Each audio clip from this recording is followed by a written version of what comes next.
Selamat pagi saudara, Anda saat ini bersama saya Gracia Adur, kita berada di segmen Ulas Kompas. Kita akan membahas informasi apa saja di harian halaman muka Kompas Senin 9 Oktober 2023 saudara.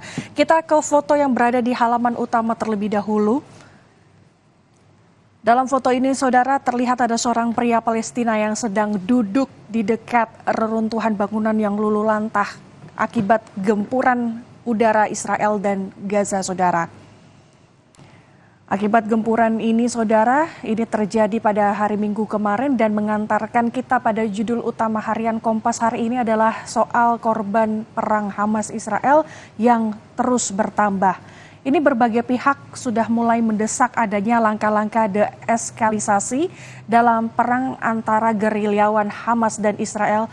Tujuannya adalah untuk mencegah semakin banyak jatuh korban jiwa termasuk sipil saudara. Beberapa pihak diantaranya yang mendesak adanya upaya-upaya perdamaian, salah satunya adalah pemuka agama Katolik Paus Fransiskus.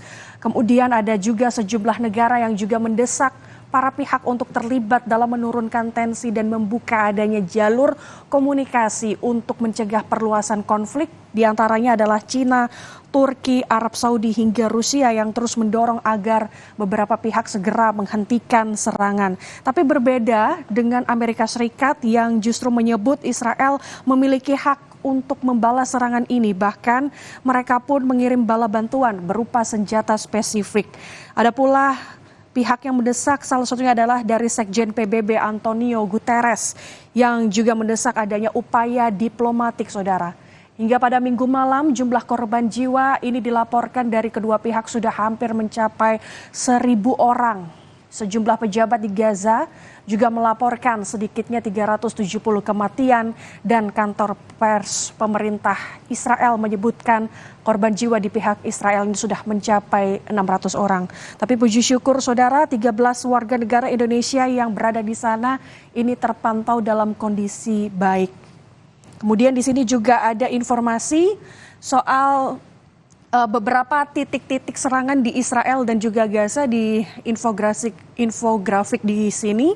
Ini ada 3 titik. Yang pertama lokasi serangan roket Hamas yang titiknya terbagi menjadi 9 titik yang berada di sebelah sini saudara. Kemudian lokasi serangan Israel dan juga ada beberapa kota yang disusupi gerilyawan Hamas.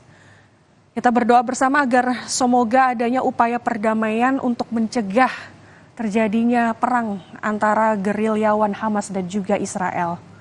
Kemudian saudara kita beralih ke informasi selanjutnya yang berada di halaman 15. Di halaman 15 ini ada judul besar soal lomba lari yang berjudul Run Hub Ajang Pemacu Semangat.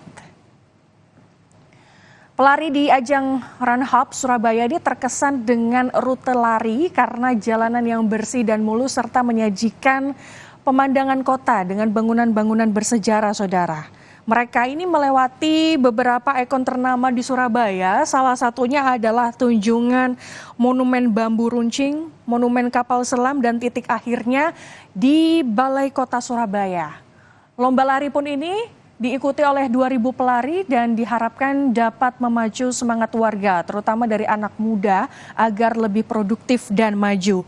Lomba lari ini saudara dibagi menjadi 2 kategori, yaitu 5 km dan 10 km. Lomba lari ini diselenggarakan untuk memperingati Hari Perhubungan.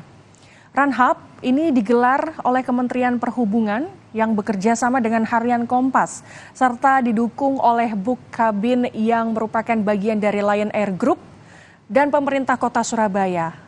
Kelima ini pun menjadi bagian dari peringatan Hari Perhubungan. Informasi selengkapnya saudara Anda bisa simak di Harian Kompas edisi hari Senin 9 Oktober 2023.